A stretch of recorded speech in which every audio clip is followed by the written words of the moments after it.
Welcome back to the Lift Free and Diet Hard podcast. I'm your host, Andrew Coates. Join me along with industry leaders and friends on a quest to get more people through the gym door and eating and living healthier. Join me where evidence meets empathy while rejecting fitness industry fads and extremism. Let's begin. All right, Dr. Pak. So I'm going to have some fun here with this. Dr. Pak Androulakis-Korakakis. So I didn't screw it up. Love the name. This point forward, you'll be known as Dr. Pak, which is what you do on your social media. It's great to see you. We got to hang out and meet. God, it was like back in mid-2022 at a conference. We both spoke at it. That was fun. And you are a PhD of sports science, a university lecturer, and you're a researcher at Dr. Brad Schoenfeld's Applied Muscle Development Lab at Lehman's College. That's quite the repertoire right there. Thank you so much. And yeah, indeed, we actually met during my first ever visit to the United States. So you are officially part of history. And yeah. Well, you've done rather well for yourself. Your media has exploded. I've enjoyed it. So it was important to get you on. We're going to talk. There's a whole bunch of muscle building stuff coming up with this one. So I'm going to go right to this. I'll start here. You actually posted a headline from Menno Henselman's recently. It says, quote, strict exercise technique does not improve muscle growth, new study finds. Now, sometimes these headlines can be a little clickbaity, but what's going on here? Yeah, for sure.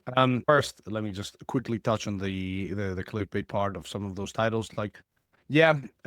Some of the titles of a few posts, even some that we put out, but specifically on Menno's content, they do err on the more extreme side sometimes, but they're then followed by a bunch of other slides that provide context and explanation, and usually those slides do a good job at, putting the headline in context.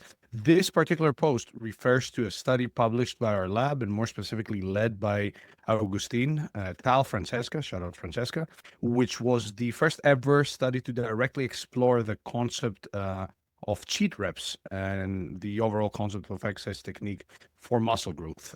Essentially, a bunch of untrained individuals trained one arm using strict technique. They did bicep curls and tricep pushdowns, and the other arm with cheat technique, meaning that they were allowed to use body, English, and momentum to complete those reps. And they were supervised by a bunch of research assistants and experienced researchers that made sure that they were doing so. So is strict technique or technique in general out of the window, and should we be cheating on literally every exercise that we're doing?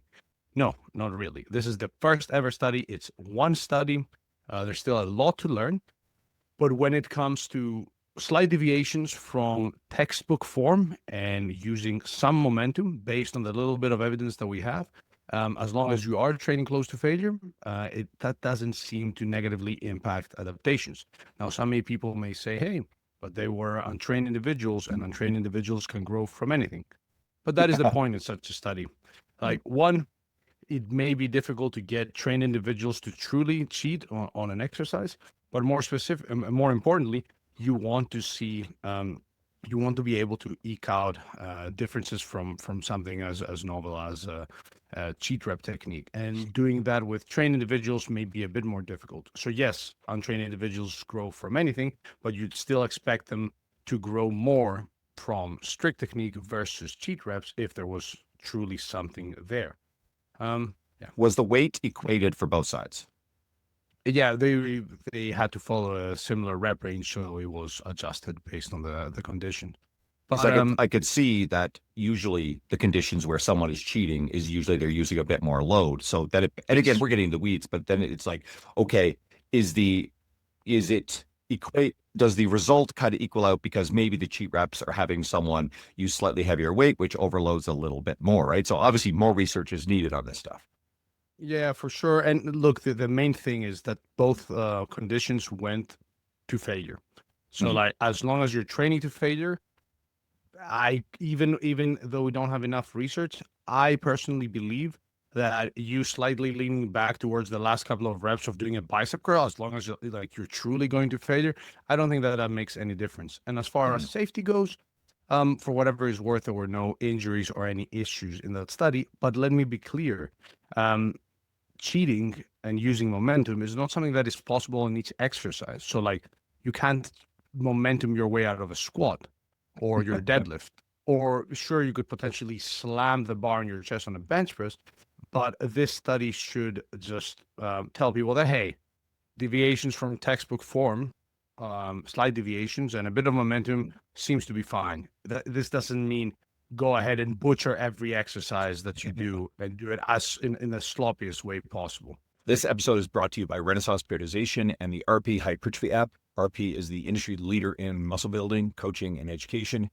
This app is like having a coach in your pocket. It gives you everything you need, including training programs, form videos, gives you all your sets, reps, and weights, so you just show up and follow the plan. It adjusts each week based off your progress. And the app was created by Dr. Mike Israetel, Nate Shaw, and the team at RP, who I've known for many years. And the entire team are incredible people who've always been supportive and generous with me, so I know their character and are easy to do with.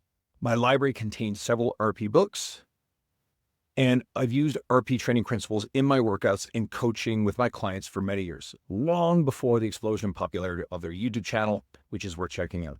RP is the first sponsor I felt remotely comfortable endorsing after over 7 years of podcasting. And if hiring a one-on-one coach isn't for you, using the RP Hypertrophy app is the next best thing to maximize your gains and take the guesswork out of your program. And there's a 30-day money-back guarantee, so you can try it risk-free. If you don't like it, I'll give you your money back. And I've also got a serious discount for you of up to $50 US. Go to rpstrength.com/coats and use the code COATSRP, or go to the link below in the show notes. And that's rpstrength.com/coats. Use the code COATSRP. And the note about injury risk too. I think we've got some growing, robust data on this one. Adam Meekins I had on recently, and he's really good with this stuff. That there also does not seem to be, I'm comfortable saying there's not a strong relationship between form and injury risk. There's some people who will be bolder and say there's no relationship. I'm not comfortable there. But I think that oftentimes the problem with form and injury risk is probably poor load management, and that's causing major deviations in form. It's also probably exercise to exercise. Again, I'm not worried about someone who, if they're doing a bicep curl, their hips sway a little bit. Now, if you're doing what amounts to a kettlebell swing hip motion for your curls, you're probably just not going to get a great amount of tension on your biceps anyway, but, Yeah, exactly. And as far as injury is concerned, I think there's this inherent fear of lifting weights and injury, when in reality, the injury incidence in bodybuilding and powerlifting is so, and now we're talking about like high level bodybuilding and powerlifting is like 5 to 8 times lower than many famous sports that if I told you here in Europe, hey, I'm going to go play soccer, you wouldn't all of a sudden start giving me advice on how to not get injured. But if you tell somebody, I lift weights and I'm going to do deadlifts and squats, the topic of injury becomes much more of a thing. So yeah, in general, I think lifting weights is one of the safest things you can do, as long as you're not absolutely YOLOing it with the amount of volume you're doing and you're pushing against your recovery capabilities. Transition. There is a lot of confusion over training volume for muscle building. We see a lot of argument over this. So what is the research telling us about the relationship between training volume and building muscle? There's a lot here. But. Yeah, man, it's one of those topics that I can't understand why it's so controversial. My best educated guess is that people feel some type of way because they assume that you're telling them that, oh, you're not doing enough, simply because we do see a dose-response relationship between volume and muscle growth. We do see that more on average equals more. As a practitioner and as a passionate lifter myself, I'm not going to do the maximum amount of volume possible because it doesn't work with my schedule. Plus, I'm not that fast. I don't care to absolutely maximize adaptations. I'll push things as much as I can, but I don't care. But I still have that knowledge in the back of my head that, okay, based on the current research, if you told me, hey, Pac, I'll give you $10,000 if you grow your biceps significantly more by next year, yeah, based on the research, doing 30 sets or even 40 sets for my biceps would be a good educated bet. As far as the current literature goes, we haven't found that ceiling to how much that sort of inverted U that we thought existed, where if you push volume past a certain point, you start like losing muscle. We haven't found that yet. More seems to lead to more gains, with diminishing returns becoming a thing around the 10 to 15, although it might be slightly bit lower, but around 10 to 15 sets per muscle group per week. And those sets, Go ahead. no, sorry, I saw you. I was going to say, so are those, I think this is what you're going to answer. Are those working sets to near failure, or does that cover all sets someone does? Yeah, those would be working sets, and those would be classified as fractional sets, meaning that you'd also count work that involves a certain muscle group, not indirectly, but is not the main sort of Triceps in involved in an triceps in bench and shoulder press, biceps in rows, etc. Yeah, exactly. So if you were doing like 10 sets of, or like 20 sets of back training per week, and those involved your biceps, you'd say, okay, those count as half a set. So each set would count as half a set for your biceps, and so on and so forth. But there was a recent meta regression preprinted a couple of weeks ago that looked at per session volume, and even then, because you've probably heard people talk about junk volume, and that within a session doing more than X amount of sets won't result in more growth because you've already stimulated the muscle enough, yada, yada, yada. We see that for muscle growth specifically, the diminishing returns start after 11 or so fractional sets. So even per session volume, things can be pushed pretty high, and even after that point, it's not that we see the muscle loss, but there's more uncertainty in how much you're getting out of these sets. So overall, this is not to say, hey, you like, this is what people hear when they hear there's a dose response relationship. They assume that the guidance is you should be doing the absolute maximum for every muscle group simultaneously, and unless you're doing so, you're lazy and you suck. When in reality, it's just the data, man. Like, you could be doing a bunch of volume for your quads because they're a lagging body part, and then doing minimum effective dose for everything else or for some body parts. Yeah. So in terms of practical applications, don't take this to mean that you should be doing the absolute maximum for everything simultaneously. But if you want to push certain muscle groups more, at this stage, you can feel somewhat confident that at worst, you won't be losing gains. Assuming also that you're being logical and you're paying attention to your recovery, how you're feeling, and obviously your performance. If you're forcing 30 sets for your biceps, and every time you go to the gym, your biceps hurt, you are doing less reps and less weight than last time, and you're waking up feeling, incapacitated, then maybe you shouldn't be doing as much. So let's go to flip to the other side of the spectrum. It's kind of the low volume proponents. And I'm going to give a little bit of a thought process here. So you hear the names Mike Mentzer thrown around a lot, Dorian Yates. And so I think here's some context. I want to see if you agree with me. When the low volume proponents throw around names, they only have two names. So you have this legacy of bodybuilders and other figures who, at least anecdotally, have done traditionally higher volume training. And the people, it's kind of like the person who ignores all of the peer-reviewed research, but then goes on to some obscure YouTube show and somebody makes absurd claims and they're going, oh, look, that's evidence that this nutbag idea is somehow legit. Well, they ignore the body of the evidence. And as well, there's actually a fair bit of anecdotal suggestion that Mike Mentzer, and someone might be pissed at this, probably built most of his physique off of higher volume traditional work when he was quite young. And you also have to factor in another thing. These guys are gods of bodybuilding, and any god of bodybuilding, it's the same thing as cherry picking Arnold Schwarzenegger. They are genetic outliers. Anyway, by definition, Jeff Nippard is a genetic outlier.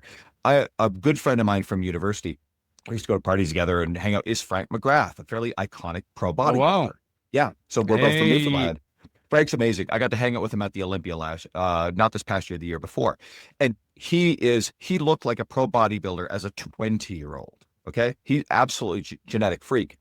So whenever you cherry pick these anecdotes to serve sort of an ideological belief system about training volume, and oftentimes we have these ideological brand building camps. And I think that actually is part of what Mentzer sort of did early on in his career. Then these people grab onto these examples. So through that lens, what's going on with, the claims about low volume being optimal? Why do we have that? It's very appealing, and that's the crazy thing.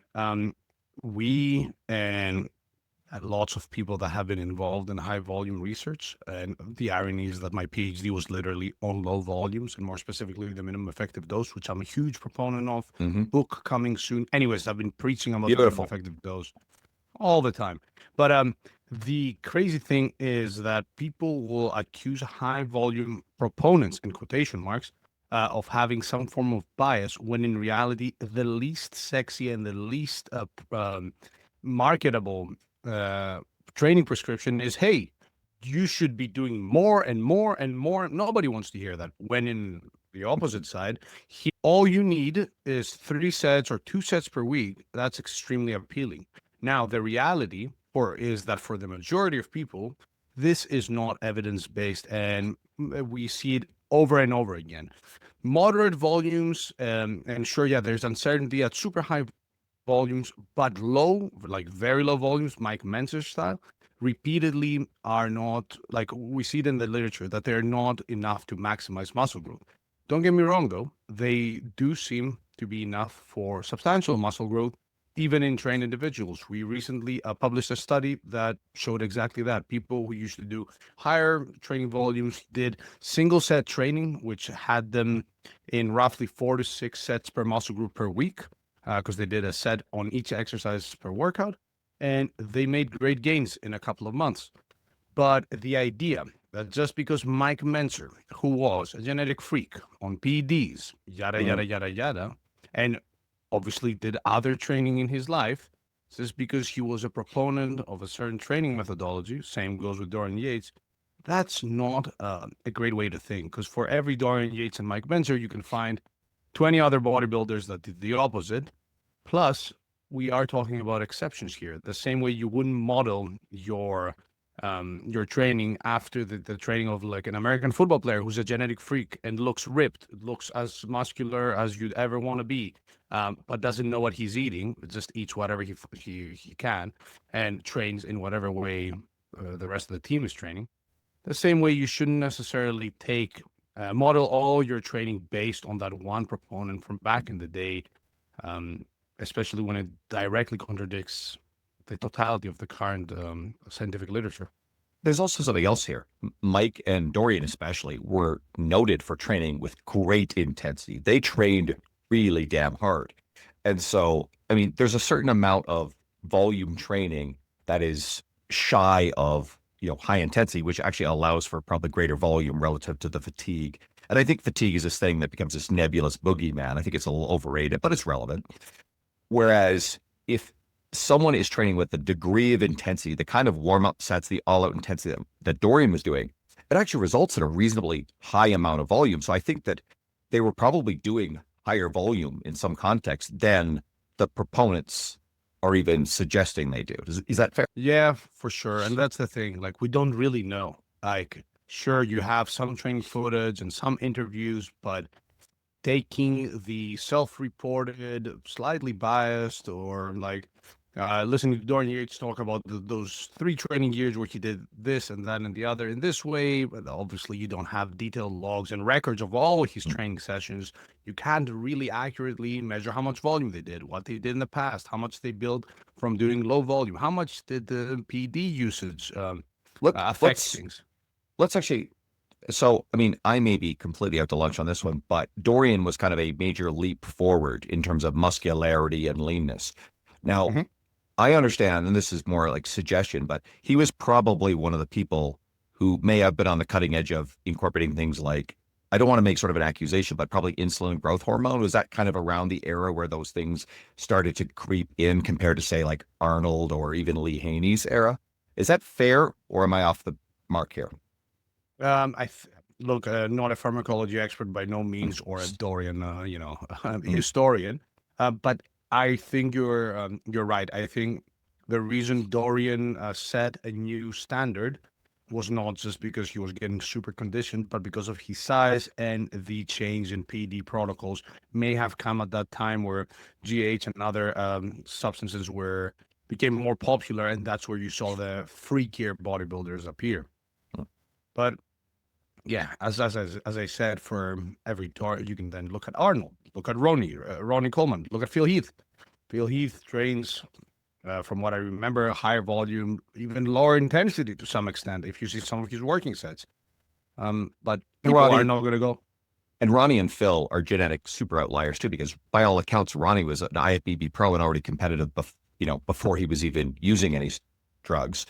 He was a monster. And then Phil, if you go back and look at photos of Phil played, it might have been NCAA, maybe Division I basketball. And you look at him in a basketball jersey, he was jacked. He was a muscular, especially basketball players. You do not see a lot of guys who are that muscular playing ball. He was a big boy even then. Yeah, he had. I remember the cap delts, the classic picture. Feel Heath.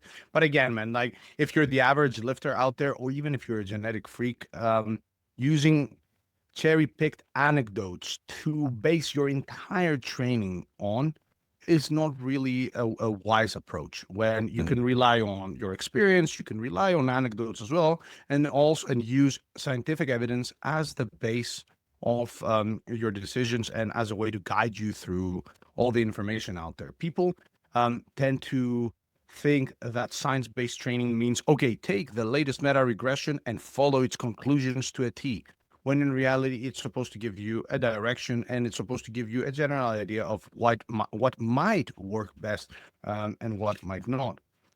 So yeah, if you're a low volume proponent and claim that low volume maximizes muscle growth and doing anything more will destroy your gains, unfortunately, I don't think you can make a really solid case for that. Are there natural lifters where they are training more than they can recover from? Is that sort of a concern at all, or is that a bit of a boogeyman? I think it's a boogeyman, bro. Like, you're a lifter, I'm a lifter. I don't. How many people do you like? And okay, you've also worked with people. I've worked with hundreds of people. I've never seen, I've seen a couple of cases, but it's rarely a case of people training with super high volumes and burning themselves to the ground. Even in the literature and in strength sports and in resistance training literature, true overtraining syndrome, not overreaching for a week and then taking a deload and getting back on the gain trade. But true overtraining syndrome is extremely rare, and I think most people don't make gains. One, because they don't give it enough time, and because they have messed up expectations, and they assume that unless I look like the genetic freak fitness influencer that I'm seeing under amazing light and with a pump every day, unless I look like that, I'm doing something wrong. So they feel like they're not making gains. Plus, I think it's mostly a lack of intensity of effort and consistency, coupled with the appropriate nutritional support, aka slowly, conservatively gaining some weight over years and years of training. I don't think there's like a high volume epidemic or anything like that. Quite the opposite. And I think genetics also probably play a role in here too for the general population. And I don't love doubling down on things beyond our control, but we have to acknowledge there are, like, I remember when I first started lifting, I got really serious in the gym. I'd walk around about 180 pounds at 6'2". I got pretty sick, probably a bad flu for 3 weeks. So it's about 170. So I would have bounced back those 10 pounds probably anyway. But I said, screw this. I'm going to hit the gym consistently 4 to 5 times a week, probably traditional bodybuilding style stuff, higher volume, ate a lot more food. And 7 months later, with no help other than creatine and whey protein, I was 210 pounds, quite muscular, pretty lean. So genetically speaking, I'm going to respond really well. That's not most people. I suspect that a lot of people walking around simply just don't have that much genetic potential to put on muscle to that level. So it's going to be a slower process. 100%. You can get more jacked than you currently are, but that version of you may not look nothing like the person who is genetically blessed, and for that reason liked the gym because they were seeing a response and then chose to become a personal trainer or a coach or an influencer or an athlete because they were naturally good at what they do. This is a very important point to make. And coaches who've worked with a lot of clients, and especially long-term clients, meaning people have working with people for over a couple of years, know that there are people out there who will do everything right. They will eat a ton of protein, slowly bulk, high volume or moderate high volume and periods of high volume, multiple exercises per muscle group, training to failure, progressive overload, blah, blah. And still, yes, they will make gains. But for many out there, if they were to post a video of their physique on YouTube, the the commenters would say, "Oh, do you even lift, or you don't even look like you lift," which we see being commented under physiques that are beyond impressive, especially for natural athletes. So yeah, unfortunately. I get a kick out of this. I've mentioned this on air a few times. I've deliberately for years used profile photos that, hide my stature. And so every once in a while, some troll will come in and then make some sort of comment about I wouldn't take lifting advice from someone that looks like you. And I just chuckle to myself because I just came from a conference and I probably heard several times people like just shocked at like my stature. I mean, I'm also taller than a lot of people realize on social media, but so I'm like, I don't need to prove anything to the trolls. I don't really care, right? For sure, but the example you give with a conference, like in real life, if we leave the internet and you take somebody who may not be considered a jacked lifter by fitness industry internet standards, and you put them out in the real life, it's likely that in most situations they'll get compliments, they'll be regarded as, a big individual, yada, yada, yada. But if you're consuming fitness content, you will see the exceptions. It's the same as if you're following finance content. And then all of a sudden you're asking yourself, I'm only making low six figures. And what am I doing? All these people seem to have multiple, multiple houses and businesses and this and that and the other. But it's an echo chamber. So removing yourself from that is a big step to feeling a bit more free as a lifter. IMO. Little side quest. If you want to understand why people post flashy bullshit, those people are actually not doing as well as you think. Go read the book, The Millionaire Next Door. It's a little dated with its numbers, but its references. People who actually have wealth and affluence don't wave around those kind of cars and do that kind of shit on average. Okay, I mentioned fatigue earlier. And again, I think, I said that this has been sort of waved around as this nebulous boogeyman. How important is fatigue management, both within a single session and across, let's say, a week or maybe longer periods of time, to making progress and building muscle? It's important, but it's also one of the simplest things to manage. Like, go to the gym. Is your performance okay? Good. Is it not that great? Then okay, wait. Try another session. Try one more week. If it's continuously regressing and you're doing everything right outside the gym, sleep is on point, stress is on point, food is on point, then you may need to be doing less in the gym or pushing yourself less hard, or you might need a deload. Other than that, like, you will know if you're overdoing it pretty quickly. If fatigue is not something that is there lingering in the background and will kill you, if you're feeling good and you're killing it in the gym, worrying about fatigue is unnecessary and is not really giving you anything. The same goes with, fitness trackers and recovery trackers, where, people tend to obsess over numbers. When in reality, if you feel good and you're performing good, even if you don't necessarily feel that great, if your performance in the gym is fine over relatively long periods of time, you're doing fine. Like, you don't need to worry about fatigue, nor especially about fatigue in the context that we often hear in our little niche, where people are like, if you do more sets, you're generating more fatigue, or if you do more reps, there's more fatigue. But in research, we don't see less muscle growth, but it will cause less muscle growth hypothetically because of fatigue. Just lift the weight. If you feel good, you're fine. Kind of feel like that there's a couple of pieces of research that will go into this. So I'll oversimplify, but one, and I think Brad Schoenfeld was one of the leaders on this one, we pretty much know that you can build muscle mass at any rep range as long as you're lifting probably roughly more than 30% of your 1 rep max. And probably I think that the upper cap is probably about 85%. And you're getting within, technically speaking, about 5 reps of failure. We often say kind of 1 to 2 because most people are terrible at knowing how close they are to failure. So I think that's a rough, good boundary. And then 2, the other piece of research is that we traditionally used to believe that heavier, lower rep stuff was more neurologically fatiguing, when in fact the higher rep stuff is more neurologically fatiguing. So I have a theory that some of the proponents of the lower volume training have taken these 2 pieces of data and extrapolated that, well, you must use lower rep structures within your training for fear that if you use the higher rep structures, you are going to create a disproportionate amount of fatigue, and fatigue is a boogeyman. Is that an accurate assessment? Maybe what's going on? Yeah, more or less. I do think that people want to have their thing as well, like be known as the whatever guy.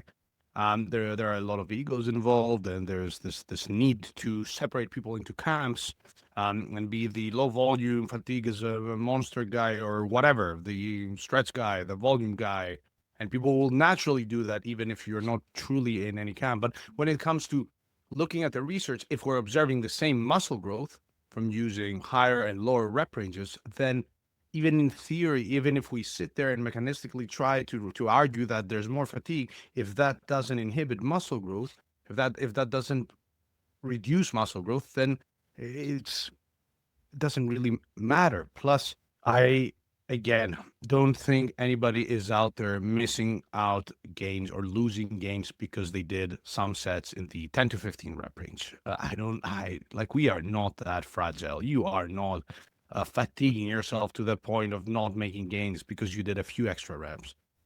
However, let me say that I am also a big proponent of staying in lower rep ranges and lifting heavy for hypertrophy, not because of fatigue, but because above the 12 rep range, above the 12 rep mark, people's ability to gauge their proximity to failure becomes a bit eh. So overall, I do tell people, hey, if you feel comfortable and if there's no pain, just lift heavier than you usually would. And a set of 5 is still a great set from a hypertrophy standpoint. You don't need to necessarily force the 8 to 15 or 10 to 20 rep range. I think with isolated movements, and I mean, I've seen people kind of arguing about this too, but with a lot of isolated movements, especially if you're using a longer lever, so let's just say a bicep curl, right? If you're doing a weight that you can, approach failure for 5 to 6 reps on a bicep curl, guess what? Your form is going to be utter dog shit. Now, we talked about that earlier, that maybe that's not such a big deal, but if anybody's ever tried to curl, especially inexperienced lifter, I don't want even to think about this sort of thing. I think that's asking for trouble. I think that's just poor load management. But even for an experienced lifter, like, curling anything lower than about 6 reps on a curl, it just doesn't feel great. I'm sorry, like your joints just don't feel wonderful, or your form is going to be really awful. I think for larger compound exercises, I happen to really like pendulum squats. I will often catch myself doing sets of 6 to 8 and then just doing enough sets to make sure that I feel like I'm stimulated. But if you go and do heavy sets of squats, relatively heavy, but you're doing even 10, 12 reps of squats, that stuff is very disruptive on your system. And I find it actually like messes with the rest of the workout. So when it comes to the heavier stuff, I tend to actually bias, and I'm more and more machine-based as I get older, which I find really helpful. Then I tend to bias in that like 6 to 8 or 10 rep range. And with the isolations, I'm probably still classically a little bit more like 8 to 12. And I'll sometimes get up into 15. Because there's another thing. I think we actually have to learn what getting near failure feels like. I think we have to learn to train hard and tolerate that fatiguing stuff. But I would never turn around and say to someone, here, let's go do a set of 20, squats with a barbell. I just don't think that's doing anybody favors. Maybe once in a blue moon to know what it feels like, but it's going to make you sick. Yeah, I tend to empathize with especially with the last part.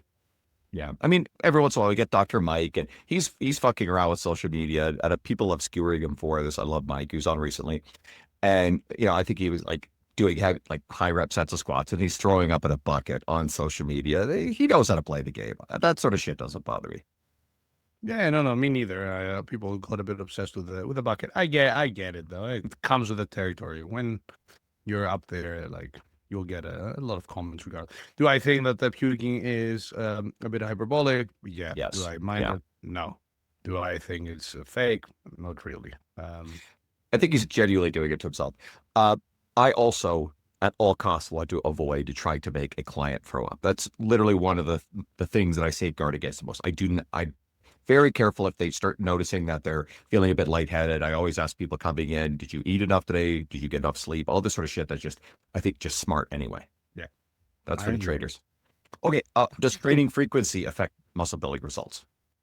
Based on the based on the literature on per session volume and that entering diminishing returns territory at around 11 fractional sets per muscle group per session, it does make sense that you train things with a higher training frequency if you are training with higher training volumes than 11 fractional sets per muscle group per week.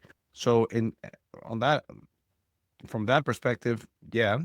But if you were doing relatively low or moderate training volumes, you could squeeze them in the same session. And assuming you are training truly close or to failure, and you're not sort of like dragging yourself through each exercise, I don't think that you'd be missing out on many gains. But overall, it's a good maximization bet, or it's good practice if you're somebody who is training to get jacked, not just to, gain a bunch of muscle, be quote unquote functional, and be strong and be healthy.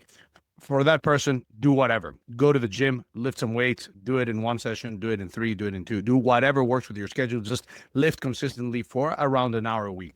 But for the person that wants to get jacked, it is a good it's good practice, because you may be able to bring a bit more intensity, if you are if you were to split training volume in multiple sessions, and overall from a logistical standpoint, um, I do think that it makes sense, versus just forcing everything in a single workout. Well, you just effectively made an important distinction. There are two different kind of camps in the grand scheme of things. And one camp is much, much smaller. It's the population cohort that is trying to effectively maximize their progress within the amount of time of recovery. But the majority of people, as you alluded to, are probably not in that camp. They probably just want to build muscle, be strong for life. And I still think that one of the best things for quality of life as we get older is to build muscle mass, right? So I think there's both value in high priority hypertrophy training without necessarily being obsessed and optimizing, which then just is a real net positive for the rest of your life. Like if you had to have a guiding star, even for general population, I still think that focusing on building muscle is still probably the smartest thing, because your strength development outside of elite, competitive progressions is going to run pretty concurrent with your muscle building. They're so interrelated. And I just think that there's just so many net benefits from having more muscle. Yeah, I agree 100%. And it's an important distinction. And even for people that want to look, I would even go as far as splitting the people that want to get jacked in two different camps as well, because there's the person that enjoys the trip and the search of, every little tweak and keeping up with the research and consuming that sort of content, and lifting is their hobby, and part of that hobby, especially if you're a natural, will come down to finding things to keep you interested, trying new things, getting excited about new areas of research like the stretch or like the partials or whatever, or supersets or drop sets. But then you also have, and you've probably met a lot of people like that in your life, like people that are jacked. They love training, but they don't give a shit about the latest research or the details. They don't want to. They will go in the gym. They'll hit the weights hard. They'll train 4 to 6 times per week. They have some some knowledge from things they've heard, and they'll ask you a couple of questions. They'll keep some of the things you say. They'll forget others, but they just go to the gym, hit the weights hard, do 2 to 3 exercises per muscle group, train things twice per week, and that's it. So for those Eat enough people as well, protein, get enough sleep. I mean, they're covering all the big rocks. they truly are. And then that comes back down to what we said earlier, that if you are genetically okay or slightly blessed, you will know in the first couple of years of lifting that yes, you're responding well to this. And we see that with a lot of people, especially bros that are lifters at heart, but a different type of lifter, not the science-based, I consume all the content sort of lifter, but rather the person that just likes the act of lifting. And you continuously see many of those people being extremely jacked without worrying about the slight optimization strategies that we tend to debate, talk about, and even research, because we care about muscle building from a different standpoint. So that's an important distinction to make. As long as you're lifting hard and you're ticking very basic boxes, doing enough training volume, eating protein, yada yada yada, even if you miss out on some of those details, that's not what's keeping you from getting jacked. A bit of an ADHD detour there, but I wanted to make that point. Oh no, this stuff's all very practical. And I think this is, I like creating definitive episodes on particular topics. And I mean, the one that I'll do in the future with Brad Schoenfeld should add more depth and like they'll be related to this. But this is good. Okay, so another one. For a long time, certainly when I entered the industry, I held the belief, we were told free weights are better than machines. Now, pretty clear evidence to say that, machine-based training is equally effective for muscle building. What's going on there? Yeah, I was of the same belief or in the same camp because I think we both grew consuming certain strength training content and very barbell biased content. Biased, I said that with an emphasis on B there. And there were some, a bit of jargon and certain buzzwords that were thrown around that were Stabilize our muscles. exactly, yeah, that intuitively made sense because you were like, of course, the stabilizer because I'm lifting the free weight and that's better. But when it comes to muscle mass, quality of life, and in general, anything that is not specific to an exercise, like if you don't want to get good at barbell squatting, you can get your legs to be massive without ever squatting, just by training the function of every muscle in your body and by using resistance and resistance training. Like the muscle will still, we won't understand that, oh, he's lifting a barbell. It will just do its thing and grow. Is it fair to say that, because you alluded to this, outside of the actual motor skill of barbell squatting, then almost all of the other transfer into, let's say, sports performance, whatever, would have to do with the neuromuscular strength and the muscle mass, and that could be achieved, let's say, in a pendulum squat just as well as a barbell squat?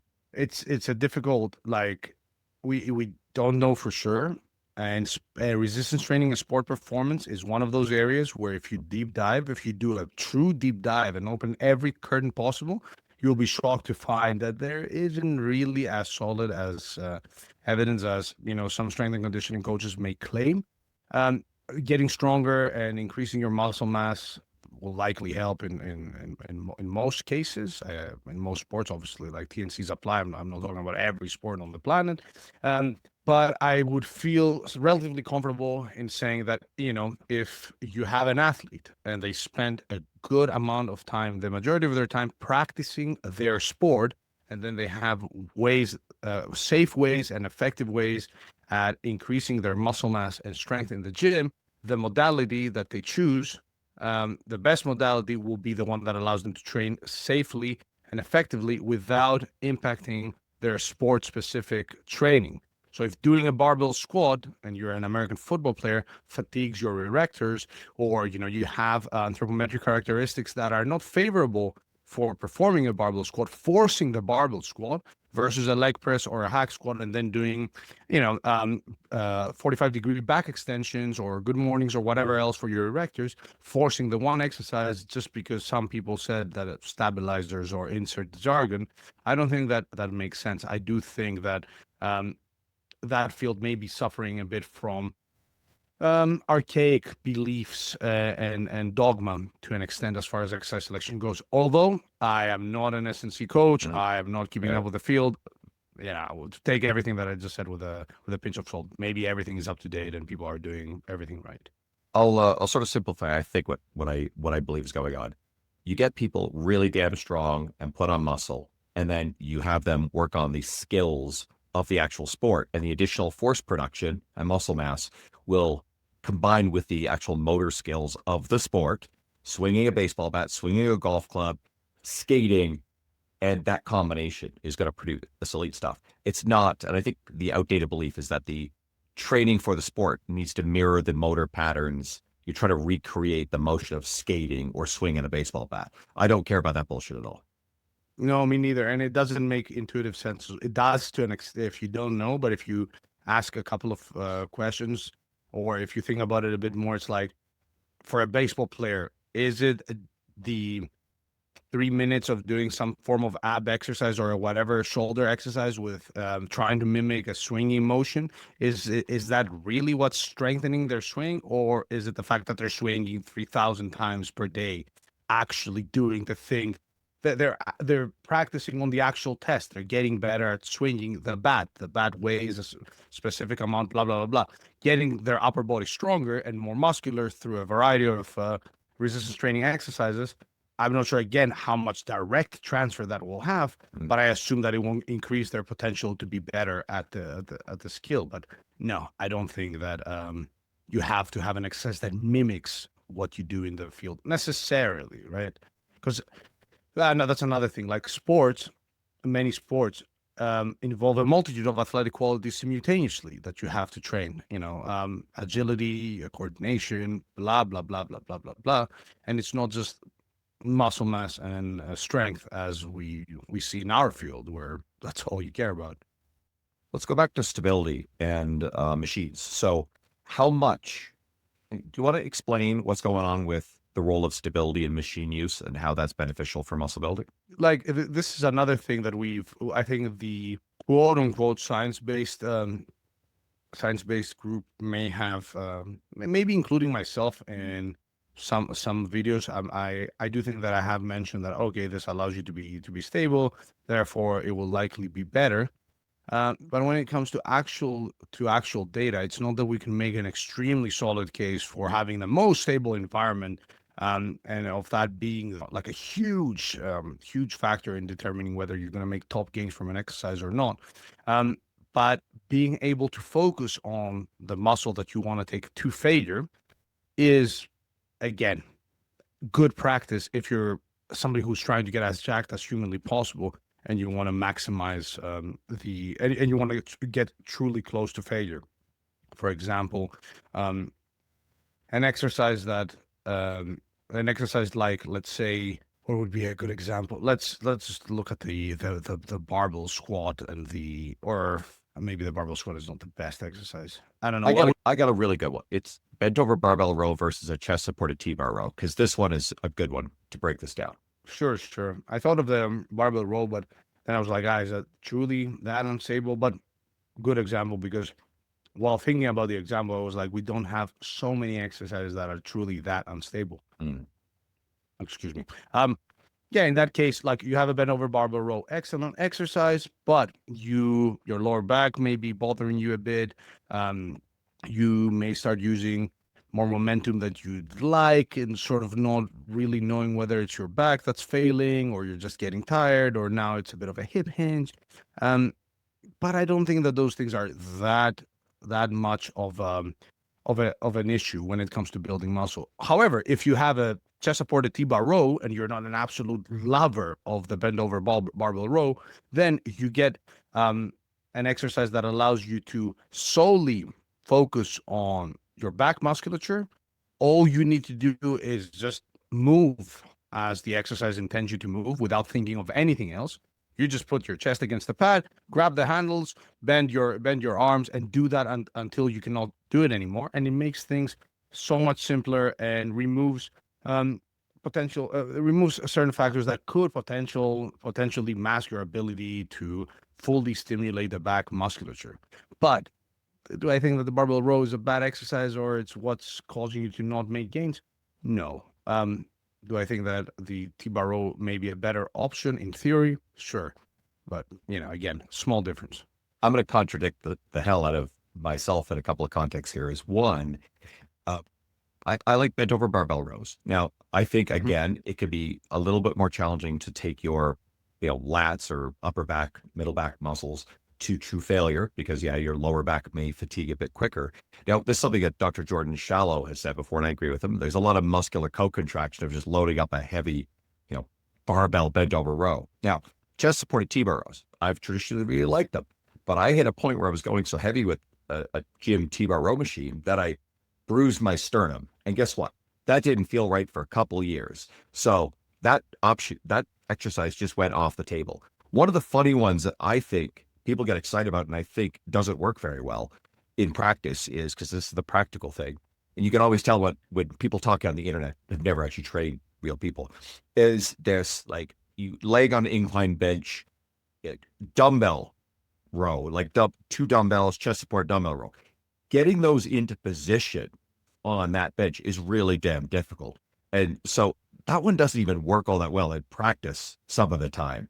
So honestly, I think it's 6 of one, half a dozen the other. I think it goes back to what you're saying about if you're training hard and consistent, and you find exercises that feel pretty good, then you're probably 95% of the way there anyway. And there are going to be some people who fucking love chest support T-bar rows. I'm back to using them. And but I feel okay, but I got to watch it. Like if my sternum starts getting a little bit mad again, I got to back that off because I don't want to like have a couple of years. This is going to sound kind of spooky, but I was having like discomfort there to the point where like it felt like chest pain. And I'm worried that I'm having like a cardiac event, okay, because of the way that it radiated deep in my sternum. So I don't want that again. Yeah, I feel you. And that comes down to being truly evidence-based, where you look at the totality of scientific evidence, but then you take in account your preference as well. And if you're doing 2 to 4, or let's say 3 to 4 exercises for your back, some being a bit less stable or not being an S tier exercise based on, on a video by evidence-based an evidence-based content creator, that's not what's keeping you from making gains. Assuming that you're feeling comfortable and you're going close to failure and progressing over time. Like, it's weird. People don't seem to what I'm saying now doesn't seem to register with people, like, because they will see somebody ranking exercises, and I may rank the barbell row B tier versus the T-bar row, the chest supported T-bar row, because of everything that we just said. But that doesn't mean that one will lead to this huge, this inferior muscle growth result versus the other. It just means that, hey, look, we're theorizing here and geeking out for the sake of geeking out and giving you some practical advice sprinkled with our own personal experience and personal preference. And you can take that and give it a go. But that's about it. I think the underlying theme, but not all of this, is very little of this exists in an absolute right-wrong sort of sense. Yeah.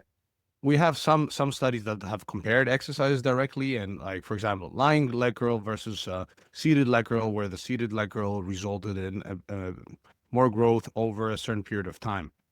I don't like seated leg curls. I do lying leg curls, and I also do deadlifts. Do I think that I'm missing out on a ton of hamstring growth? No. If You're a paid me meatball. money, You're a meatball. I've seen you. You're a meatball. So like, you're not missing out. Yeah. Yeah, but it's like, if you paid me to maximally develop my hamstrings and my life depended on it, yeah, sure, I'd switch to the leg curl, because there's one study that shows that it might be slightly inferior to the other variation. But at the end of the day, it's not such a big deal if you're performing a variety of exercises. If you are not the one crazy person that does 2 exercises for the rest of their life. And even that person is likely not going to be, they may be missing on final touches on their physique. They won't have small arms because they didn't do Bayesian curls and they did bicep curls with a dumbbell, if that makes sense. Yep. And it's funny. I like seated hamstring curls. So when I saw that study, I was like, fuck yeah, it validates my bias, right? So, and you just recognize that. But meanwhile, I like how they feel. I don't like lying curls at all. Can't stand them. Fair enough. But the gym that I coach clients at so my home gym, I have a seated hamstring curl. At Evolve Strength, nice. They have a lying hamstring curl. So it's like shit. And I still will do it sometimes with clients. Okay, with a little bit of time, sort of a quick little thing on what's all the hype around lengthened partials. Did this shit amount to anything? Yes, of course it did, and that's the funny thing here. Obviously, it did get a bit crazy at some point with the hype, but that had, in my opinion, a net positive result, because people forget, man. People are spoiled. You've been around in the industry for how long? 15 years? Almost 15 years, yeah. 15 years. If you remember back in the dizzy, back in 2011, 2010, 2012, when evidence-based lifting started becoming more of a thing, you would at best get that one EMG study that looked at something else that also included an EMG measurement of the biceps and this and that and the other, and that's all you had. And like, even if it was like older Jeff Nippert videos, where all he could rely on was the few studies that weren't directly on lifters, that weren't investigating muscle growth over a few months, blah, blah, blah. And in the past year and a half, just because there was so much hype around lengthened training and lengthened partials, we got so much data looking at that topic. And what we're seeing at the moment is that training at long muscle lengths is likely superior to training at short muscle lengths, and that training only in the lengthened position, like doing lengthened partials, is either the same or maybe in some cases slightly better than a full range of motion. Can you give a good example of what a lengthened partial would be for someone who's not familiar with it? Yeah, sure. It's just doing the doing half of the repetitions, half of the repetition at the point where a muscle is stretched. For example, if you did a bicep curl, you'd fully extend your elbow and only bring the dumbbell up midway versus bring it all the way up and completing the rep. But even with how things, yeah, so there was a bit of quote unquote disappointment because the lengthened partials did not, or as it stands, they do not seem to be this magical lifting technique that will accelerate your muscle growth by 5,000%. And although there were studies that did show double the growth when focusing on the stretch with results that were statistically significant. Anyways, we want to look at the totality of evidence, not at every single study. And but the funny thing is that in the last few years, we've learned that just doing half the rep at the lengthened position can lead to, at worst, the same growth as doing the full rep, which for me as a lifter and as a researcher is pretty damn interesting and a pretty big deal. Couple that up with the bit of evidence that we have that exercises that place more tension at the stretch may be better than those that don't. Um, that's still super interesting. And yes, the hype did amount to a lot. We got a ton of studies in just a couple of years. We did one as well on trained individuals where they did lengthened partials versus a full range of motion, and there was no difference. And overall, we managed to get closer to the truth, and there's still a long way to go and more research to come out. But it was so cool to see that in just a few years, in just a couple of years, we managed to get much closer to the truth than you would traditionally expect a decade ago in this field, where studies on lifters were not a thing, at least compared to how they are now. Especially studies on things that don't have any implications for health, for public health, and and we're talking about what can you do to grow your bicep more, this or that. So yeah, super cool stuff. I think the hype died, and the stuff that I'm saying now, nobody really cares about. But I don't think it was just hype. I think a lot of cool stuff came from the hype.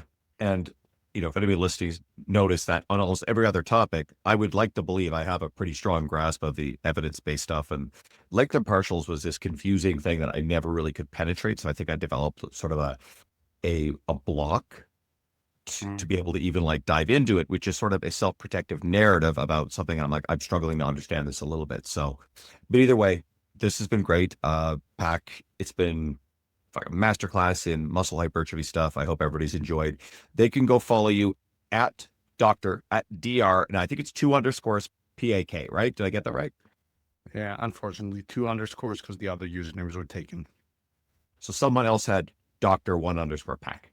PAK. Dr. 1_ Pack, Dr.Pack, and DR PAK, and none of them were active profiles. They were just random people that liked those handles. And even though I messaged them and I was like, hey, any chance you can change it? And one said, yeah, I'll change it. And they never did. And yeah, I just stuck with it.